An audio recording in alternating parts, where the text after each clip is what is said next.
열왕기상 8장을 이제 다시 한번 제가 묵상하게 되면서 성경을 몇 번이나 읽기는 했지만 참 솔로몬이 진심을 다하여 기도하고 있구나라는 생각이 듭니다. 오늘 우리가 읽은 본문 22절부터 32절까지는 솔로몬의 기도 중 일부이고 30절까지는 서론에 해당하는 기도의 초입에 해당하는 부분이고 31절과 32절은 솔로몬의 7가지의 제목이 있는데 그 중에 첫 번째 제목을 그리고 있습니다. 정의가 실현되게 해주시옵소서. 하나님, 우리나라가 하나님의 의가 회복되는 나라가 되게 해달라고. 그래서 32절에 보면은 의로운 자를 의롭다 하사 의로운 바대로 갚으시옵소서. 이 의로움이 세워지는 나라가 되기를 꿈꾸며 기도하는 솔로몬의 기도 제목이 등장하고 있다라는 거죠. 오늘 22절부터 32절까지의 말씀을 묵상하며 제 마음 가운데 가장 먼저 와닿았던 단어는 이스라엘의 하나님 여호와라는 단어였습니다. 23절에 보면 이스라엘의 하나님 여호와여, 그리고 25절에 이스라엘의 하나님 여호와여, 26절에 그런즉 이스라엘의 하나님이여, 28절에는 그러나 내 하나님 여호와여, 이렇게 쭉 나오면서 하나님이 그냥 하나님이 아니라 여호와라는 이름 뜻이 무엇입니까? 모세와 만났을 때 하나님이 친히 주신 이름인데, 그 이름 뜻은 내가 천지를 만든 신임에도 불구하고 너랑 관계를 맺고 싶어서, 너랑 사귐을 갖고 싶어서 친히 너에게 온 신이다. 이렇게까지 너랑 사귀고 싶은 신, 그래서 네가 찾기도 전에 내가 너에게 찾아온 신, 이런 뜻이 여호와라는 이름이에요. 그래서 모세를 통하여 하나님이 우리와 함께하기를 원하시고 우리와 교제하기를 원하신다라는 열망을 뜻하는 단어가, 관계를 뜻하는 단어가 여호와라는 단어죠. 그런데 이스라엘의 하나님 여호와여 라는 식으로 이야기를 하면서 우리가 천지를 창조하신 하나님과 관계를 맺고 있지 않습니까? 우리가 하나님 아들 아닙니까? 하나님이랑 우리는 이야기가 있지 않습니까? 라고 이야기를 하면서 기도에 몰입하고 있는 솔로몬이 그려지고 있다라는 거죠. 개인적인 마음으로 우리의 기도에 적용하자면 이런 거죠. 하나님, 그때 저 찾아오지 않으셨습니까? 하나님, 저한테 은혜 주시지 않았습니까? 하나님, 저에게 말씀 주시지 않았습니까? 하나님, 그때 그 찬양으로 저에게 이런 마음 주시지 않았습니까? 라고 진심을 다하여 기도하고 있는 솔로몬의 기도 제목이 등장하고 있다라는 거죠. 하지만 오늘 본문에서 보면은 그렇게 관계에 충실한 신앙 고백이 등장함에도 불구하고 지키겠다라는 표현보다 지켜주소서라는 이야기만 등장하고 있어요. 보시면은 23절에 하나님은 언약을 지키시고 은혜를 베푸시지 않습니까? 24절에 말씀을 지키사 말씀하신 것을 손으로 이루심이, 그리고 25절에서는 말씀을 지키시옵소서, 26절에서는 말씀이 확실하게 해주시옵소서 라고 이야기를 하면서 쭉 하나님 지키셔야 됩니다. 하나님 아버지 다윗한테 약속하지 않았습니까? 하나님 지켜주셔야 됩니다 라는 이야기를 기도 가운데 녹이고 있다라는 거죠. 아이러니하게도 제가 오늘 새벽에 이 기도를 묵상하면서 생각했던 내용은요, 하나님 진짜 열심히 지켜주셨어요.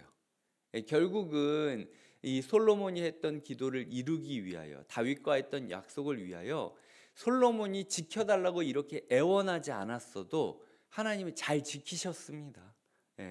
중요한 건 솔로몬이 안 지켰다는 거죠. 이스라엘의 하나님 여호와라고 말만 했지, 이 순간은요, 학자들도 솔로몬이 진심으로 이런 기도를 드렸다, 쇼한 게 아니라 이스라엘 사람들을 온 회중 앞에 있으니까 내가 이 왕으로서 좀 쇼한 게 아니라 온전히 이스라엘의 사람들을 뒤로하고 하나님께 기도하는 순수한 진심을 보였다라고 평가하고 있습니다. 그 평가가, 그 순수함이 순간에 머물렀지 삶으로 이어지지 않았다라는 게 문제죠. 이스라엘의 하나님 여호와라고 불렀지만 끝나고 나서는 뭐 짓는다? 왕궁 짓기 시작한다. 이게 솔로몬의 모습이었던 거죠. 솔로몬의 기도에서는요, 지켜주시옵소서라는 것 2배 이상으로 주님 제가 지키게 도와주시옵소서. 하나님이 지킬 것을 믿습니다. 하지만 제가 지킬 것은 저 못 믿겠습니다. 주님이 은혜로 말씀을 지켜주셔서 저를 끌고 가 주시옵소서라고 기도하는 게 필요하다라는 거죠. 그래서 제가 이 기도를 보면서 참 아쉬웠던 건 하나님께 지켜달라고 애원하는 진심은 있었으나 내가 순종이 반영되지 않으니까 이렇게 아름다운 기도도 그냥 순간의 영광에 찰나의 영광에 지나지 않게 되는구나라는 아쉬움을 갖게 된다라는 거죠. 저희가 이 이스라엘의 하나님 여호와다라는 말을 딱 기억하면 최근에 들었던 고백이 있지 않습니까? 창세기 33장 말미에 야곱이 엘로의 이스라엘이다라고 하나님께 신앙 고백을 했다라고 하는데, 그 엘로의 이스라엘이라는 단어가 하나님, 이스라엘의 하나님이라는 뜻이었어요. 결국은 야곱도 그렇게 애타게 하나님을 찬양하고 기도했지만 결국은 그럼에도 불구하고 세겜에 머물러 있었기 때문에 참담한 일을 당하게 되었고, 솔로몬도 여호와 이스라엘의 하나님 여호와여, 내 아버지 다윗에게 내 하나님 여호와여 이렇게 순수한 고백을 했다 할지라도 순종이 반영되지 않은 이 진심이 얼마나 무력한지를 우리에게 말하고 있다라는 거죠. 저는 이 자리까지 와가지고 기도하는 성도님들의 삶에 순수함이 부족하다고 생각하지 않아요. 그리고 이 영상을 굳이 꺼내보면서까지 마음을 모아서 은혜를 받고 싶다라고 생각하는, 영상이나 음성으로 이 설교를 듣는 성도님들에게도 동일하게 이야기하고 싶습니다. 진심을 제가 오해하지 않아요. 중요한 건 솔로몬도 진심만으로 충분하지 않았다라는 거죠. 하나님은 철저하게 솔로몬의 기도를 응답하시지만 솔로몬은 하나님을 하나님으로 여기지 않았다. 이것을 우리의 반면교사로 삼아야 된다라는 거죠. 오늘 31절과 32절에는 솔로몬이 의로움을 세워달라, 재판 가운데 의로운 자가 의로움을 얻을 수 있도록 주님께서 의로운 하나님이니까 인도해달라라고 이야기를 하고 있습니다. 나중에 선지자들이 이 구절 때문에 얼마나 이스라엘을 욕하는지 아십니까? 아모스 선지자부터 시작해서 쭉 이야기하는 게 공의가 바로 세워져야 된다라고 이야기를 하면서 하나님의 외침을 전하고 있는 거죠. 그러니까 사람들 입장에서는 왜 이렇게 잔소리야 이렇게 생각할 수 있겠지만 하나님 입장에서는 억울한 거예요. 니네가 그렇게 기도했잖아. 니네가 그렇게 의로움을 세워달라고 얘기했잖아. 너 솔로몬이 했던 기도 이해 못하니? 성전에서 예배를 드리면서도 그 성전에서 드려졌던 첫 번째 기도 제목이 우리의 삶에 의로움이 회복되기를 기도했다라는 거 너희 모르겠니? 라고 이야기를 하면서 외롭게 싸워가시는 하나님의 모습을 우리가 기억해야 된다라는 거예요. 우리의 삶에 두 번째로 그래서 제가 이야기 드리고 싶은 건, 첫 번째는 진심뿐만이 아니라 순종이 회복되어야 된다라는 이야기를 드렸다면, 두 번째는 어떤 순종이냐? 우리의 삶에 의로움을 회복하기 위한 애씀, 순종이 있느냐라는 부분을 우리가 노력하고 나아가야 된다라는 거죠. 우리의 삶은 참 의롭지 않습니다. 의롭다라는 것은요, 각자 자기 본분을 따라, 각자 자기 하나님의 말씀을 따라 은혜롭게 이루어질 때 의롭다라고 할 수 있어요. 그런데 우리의 삶에는 어쨌든 힘 있는 사람이 힘없는 사람을 누르려고 하는 경향이 있다라는 게 우리의 사회의 모습입니다. 왜? 내가 부모인데 이것도 못해? 왜? 내가 목사인데 이것도 못해? 왜? 내가 순장인데 이 정도도 못해?